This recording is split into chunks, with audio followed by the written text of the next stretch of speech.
Olá pessoal, tudo bem? Nós vamos apresentar para vocês a oficina de criatividade em matemática que nós criamos na disciplina de Geometria para Ensino 2, com o professor Cleiton Hércules Gontijo. Para essa oficina, nós usamos o roteiro de oficinas de criatividade proposta pelo professor Cleiton, que tem a intenção de que o conteúdo seja exposto de uma forma a incentivar o pensamento crítico e a criatividade, ao invés de meramente expor o conteúdo. Então, nós fizemos a oficina com temas sólidos, poliedros e poliedros regulares. Então, é uma oficina para ser oferecida para o ensino médio. De forma bem simplificada, né? O modelo de oficinas do professor Cleiton segue esse roteiro, que a oficina é composta por 6 partes que vão se complementando. A primeira é o aquecimento, a segunda, aproximação com a tarefa, terceira, o problema investigativo, que é a tarefa em si, né, que é o ponto alto da oficina, digamos assim. 4, sistematização. 5, retrospectiva. E, por último, 6, projeções futuras. Eu vou mostrar todas as partes para vocês e vou colocar um pequeno resumo do que essa parte pretende, né, de acordo com o roteiro, e mostrar o que a gente fez em cada uma das partes. Então, primeiro vem o aquecimento. Qual que é a proposta do aquecimento? Ser uma atividade exploratória, não necessariamente relacionada diretamente com o tema central que vai ser trabalhado na oficina, e a principal função do aquecimento é ser motivacional, é chamar a atenção do aluno, de modo a incentivar os estudantes a se sentirem estimulados e se manterem predispostos para as próximas tarefas. Então, isso, em resumo, é o que pretende o aquecimento. No nosso aquecimento, nós resolvemos utilizar um site chamado WordWall para preparar uma atividade. Então, vou mostrar para vocês mais ou menos como funciona o site e depois mostrar a nossa tarefa de aquecimento. Então, o site que nós usamos tanto para o aquecimento, quanto depois vocês vão ver que nós usamos também na retrospectiva, foi o WordWall. Ele é um site muito legal e muito simples de ser usado, onde a gente consegue fazer vários tipos de atividade. Aqui é a página inicial dele, e se a gente vem aqui em criar atividade, olha a quantidade de atividades que ele permite que a gente crie. Você pode fazer um questionário, combinação, né, que seria correspondência de colunas, como se fosse isso. Roda aleatória, que é o que nós utilizamos para o aquecimento, vocês vão ver.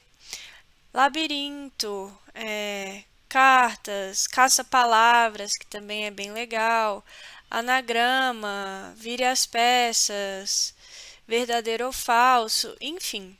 Se vocês explorarem o site, vocês vão ver que tem muita coisa que dá para criar e de forma bem simples. Então, lembrando que nós pensamos essa oficina para esse contexto de ensino remoto na pandemia, né? Então, pressupõe-se que todos os alunos estejam em casa assistindo a aula remotamente. E aí, para essa atividade de aquecimento, nós fizemos uma brincadeira que remete àquela brincadeira que tinha do Gugu, de achar os objetos pela casa, né? Envolvendo geometria. Então, vou começar aqui para vocês verem. É bem simples. A gente projetou, né, essa roda, a roleta, e aí a gente rodava. E aí, por exemplo, encontre um objeto com formato de pirâmide triangular. E aí, cada pessoa em sua casa saía à procura de um objeto com esse formato. E aí, quem pontuava é quem chegasse primeiro com o objeto. Eu acho que essa tarefa cumpriu bem a função dela de ser um aquecimento, assim, de ser motivacional e de envolver os alunos, porque todo mundo que participou ficou super animado e foi super legal. Então, esse foi o aquecimento. A segunda parte é a aproximação com a tarefa. O que pretende essa parte? Ela é uma atividade que já vai aproximar os estudantes da questão central a ser trabalhada ao longo da oficina. Da mesma forma que o aquecimento, essa parte também tem um caráter motivacional, mas com a diferença que agora a tarefa já é relacionada com o tema que vai ser trabalhado na oficina, certo? Então, vamos para a nossa aproximação com a tarefa. O que a gente propôs? A gente mostrou algumas fotos de alguns pontos turísticos pelo mundo, né? Nós decidimos usar isso e achamos que seria legal, assim, principalmente no contexto de pandemia, que todo mundo está dentro de casa, então, sei lá, a gente pensou que poderia ser legal fazer uma viagem virtual, digamos assim. Então, basicamente, a gente mostrou a foto do ponto turístico, botou um breve resuminho do que é. Então, esse primeiro aqui é a Torre de Pisa, certo? E aí, com qual sólido geométrico ela se parece? E aí, é hora dos alunos interagirem, né, e responderem. E aí, pronto. Cilindro. E assim vai indo. Aqui tem o Museu do Louvre, que seria uma pirâmide. Depois o Epcot, que é um parque de diversões. E aí esse monumento na entrada seria uma esfera. Árvore de Natal da Lagoa, no Rio de Janeiro, que seria um cone. Atomium, em Bruxelas, que seria um cubo. E Flatiron Building, que é em Nova York, que é um prisma triangular. Depois da aproximação com a tarefa, vem o problema investigativo, que é a tarefa em si. Ela é a atividade principal desenvolvida junto aos estudantes na oficina e tem como objeto central a ação de resolução de problemas. A partir de algumas questões, os estudantes produzem as suas soluções e argumentam acerca dos resultados encontrados. Então, a ideia é que o problema investigativo, os alunos sejam capazes de refletir acerca do problema e conseguirem construir o conhecimento com base nas suas próprias conclusões. Então, o nosso problema investigativo foi o seguinte: nós dizemos que dentre os sólidos geométricos nós temos os poliedros e os não poliedros. Será que se observarmos quais dos sólidos vistos, lá na aproximação com a tarefa, né, os sólidos referentes aos pontos turísticos, se a gente observar quais são poliedros e quais não são, nós podemos, com base nisso, definir o que é um poliedro? Então, aqui nós colocamos os sólidos trabalhados lá atrás, certo? Nos pontos turísticos, e dizemos quais são poliedros e quais não são. Então, por exemplo, o cilindro não é um poliedro, pirâmide é poliedro. E aí, com base nisso, nós instigamos os alunos a refletirem e a tentar chegar a uma conclusão do que define ser um poliedro ou não. Então, nós deixamos nessa página aqui e demos o tempo para que eles pudessem pensar e chegar às suas hipóteses e conclusões, certo? Então, depois dos alunos terem pensado, eles compartilharam o que pensaram e aí a gente discute as ideias expostas por eles, certo? E aí, depois de já ter colocado as hipóteses do que é um poliedro, veio uma segunda parte da nossa tarefa. No grupo dos poliedros, temos um subgrupo específico chamado poliedros regulares. Observando as figuras a seguir, tente encontrar quais são as características dos poliedros regulares. Então, a ideia é praticamente a mesma. Nós colocamos aqui 8 sólidos e dizemos o que é um poliedro regular e o que não é. Então, a ideia é a mesma. Com base aqui nesses exemplos, os alunos pensaram, para tentar chegar a uma conclusão. O que é um poliedro regular, certo? E aí, depois de discutir tudo isso, vem a quarta parte da oficina, que é a sistematização, que nada mais é do que a formalização dos conceitos e definições. Então, aqui nós apresentamos as definições corretas do que a gente pensou lá atrás. Então, o que são sólidos geométricos? Sólidos geométricos são objetos tridimensionais, que possuem largura, comprimento e altura. E aí, abaixo, exemplos de sólidos.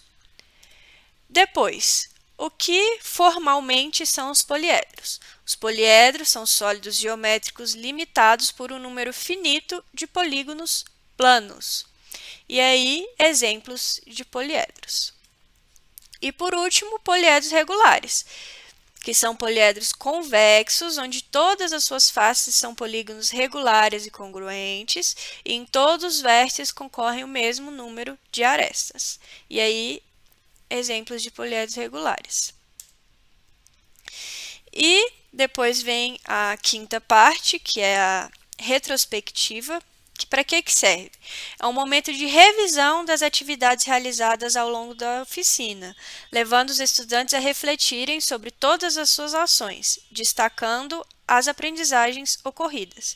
Então, a retrospectiva é um momento para rever, relembrar o que foi trabalhado durante a oficina.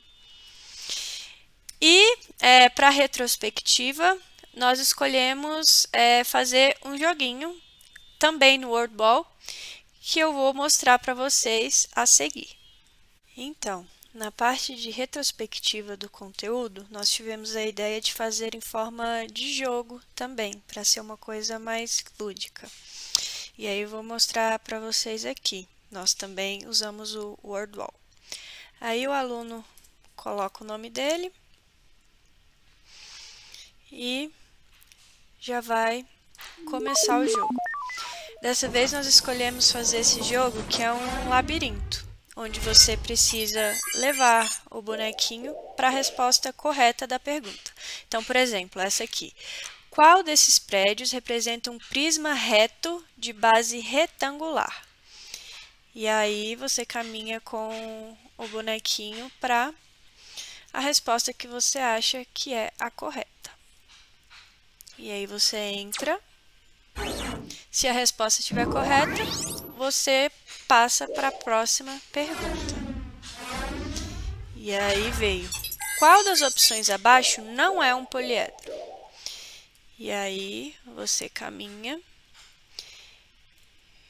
E se você entrar em uma resposta que não é a correta, você tenta de novo.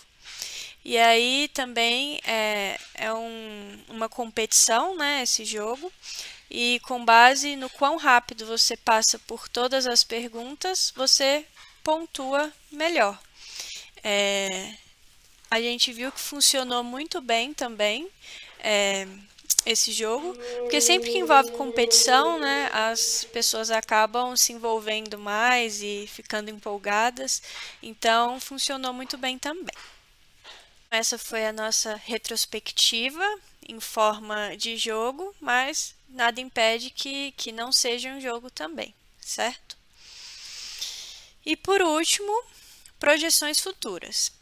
Nesse momento, apresenta-se aos estudantes possibilidades de explorar os temas trabalhados na oficina nos demais contextos em que estão inseridos, de modo que possam levar os seus aprendizados para serem aplicados em outros domínios. O que nós propusemos como projeções futuras? Primeiro, como podemos inovar e criar novos edifícios usando os conceitos aprendidos?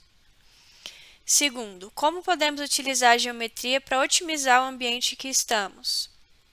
Terceiro, se você pudesse construir um prédio inovador, qual sólido você utilizaria? Poliedro ou não poliedro? Justifique sua resposta. Quarto, com o uso de canudos ou palitos, construa objetos de decoração com formatos de poliedros regulares.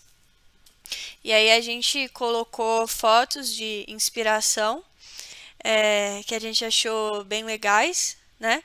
E aí seria até uma forma de talvez conversar com o professor de artes, né, se for o caso, e fazer aí uma atividade conjunta, né?